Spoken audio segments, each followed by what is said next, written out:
Hello everyone, welcome to legal knowledge.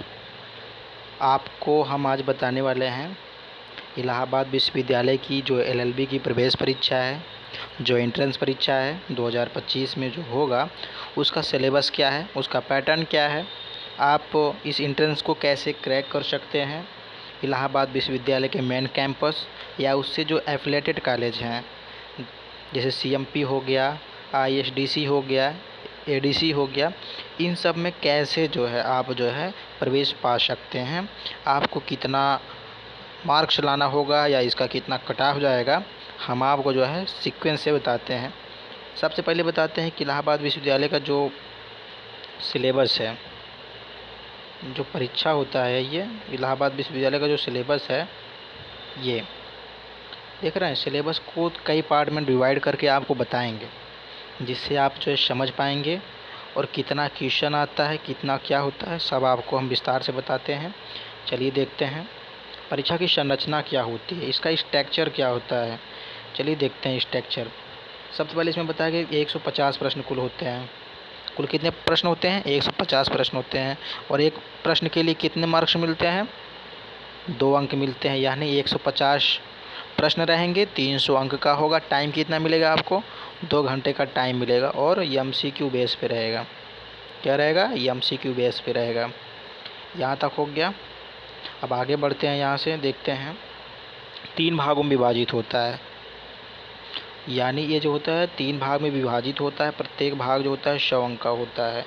और इसमें कितने 50-50 प्रश्न होते हैं जो 150 जाके पूरा होते हैं। और इम्पॉर्टेंट पॉइंट इसका यह है कि इसमें जो है माइनस मार्किंग नहीं रहता है, यानी नकारात्मक अंक कोई नहीं रहता है। आगे बढ़ते हैं तो जिसका पहला पार्ट जो है, पहला पार्ट जो होता है लीगल कंप्रहेंशन की बात करें, जो भाषा समझ होता है, जो लीगली होता है, इसके बारे में हम ये आपको बता दें। इसमें जो है 25 नंबर का जो है लैंग्वेज कंप्रहेंशन होता है और 25 नंबर का सामान्य हिंदी होता है। तो आपको ये दोनों ही करना होता है।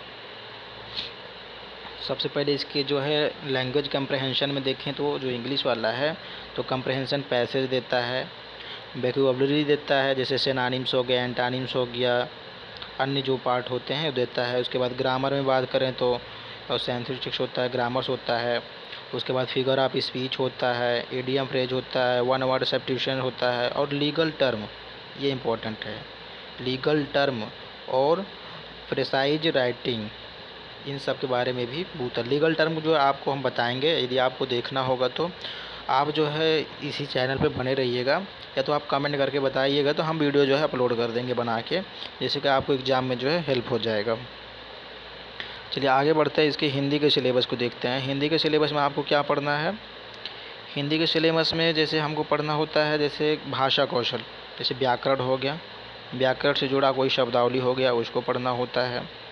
उसके बाद गद्यांश दिया जाता है, यानी हमको क्या करेगा, एक गद्य बना के दे देगा, पैराग्राफ दे देगा, उसके आधार पर जो है हमें क्या करता है, क्वेश्चन को आंसर देना होता है।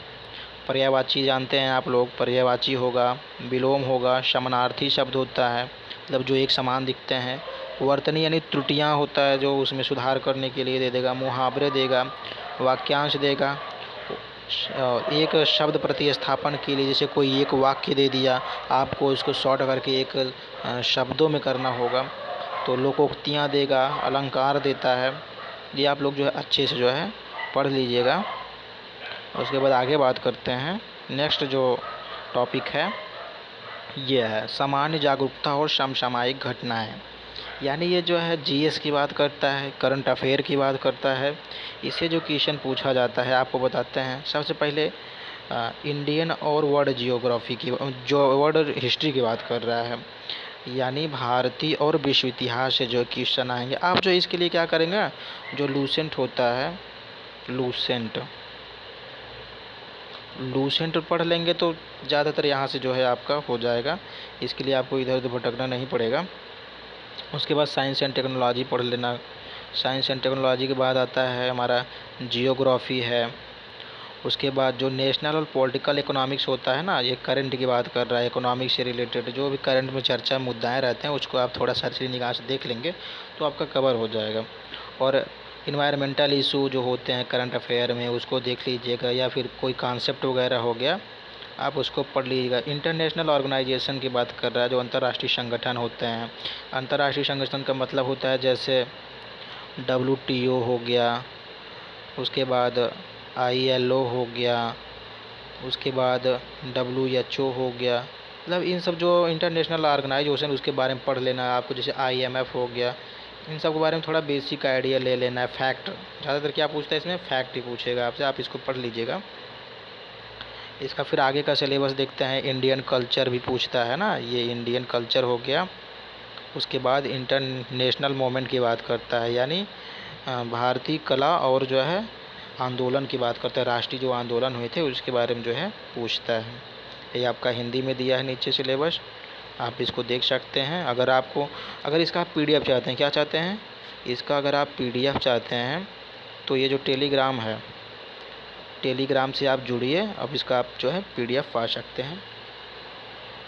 आगे इसका जो सेकंड पार्ट है, मतलब थर्ड वाला पार्ट है, जो इसमें से भी 50 नंबर से जो है 50 क्वेश्चन आते हैं।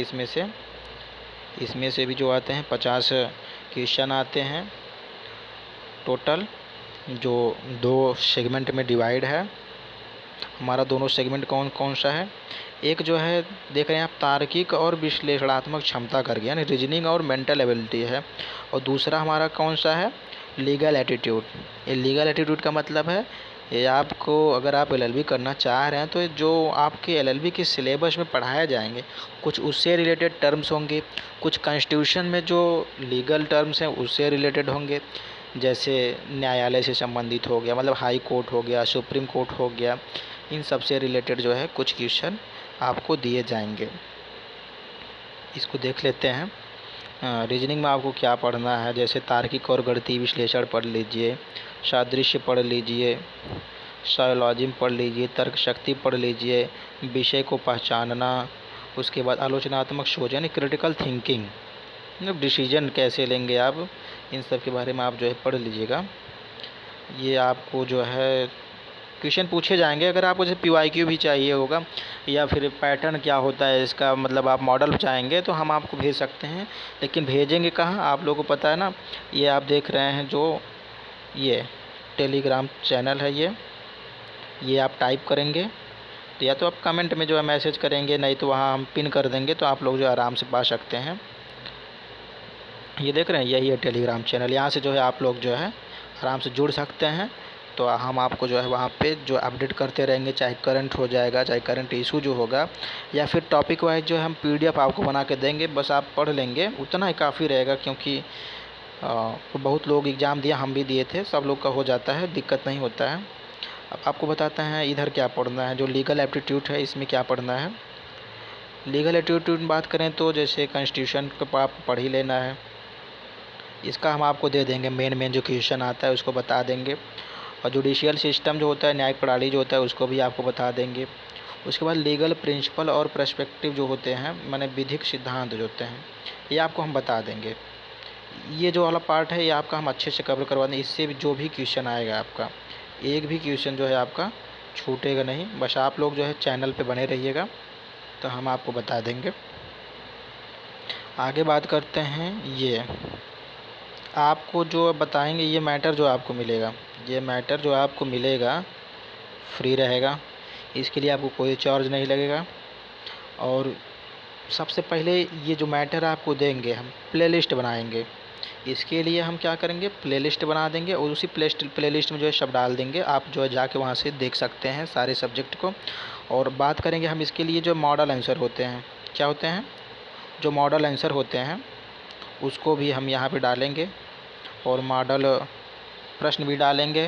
जैसे आपको एक अनुमान लग जाएगा ना इसका पैटर्न क्या होता है, क्वेश्चन किस लेवल का पूछता है। आप आराम से जो है जाके देख सकते हैं चैनल पे, टेलीग्राम पे, और PDF आपको मिलेगा ही मिलेगा। ठीक है, धन्यवाद आप लोग।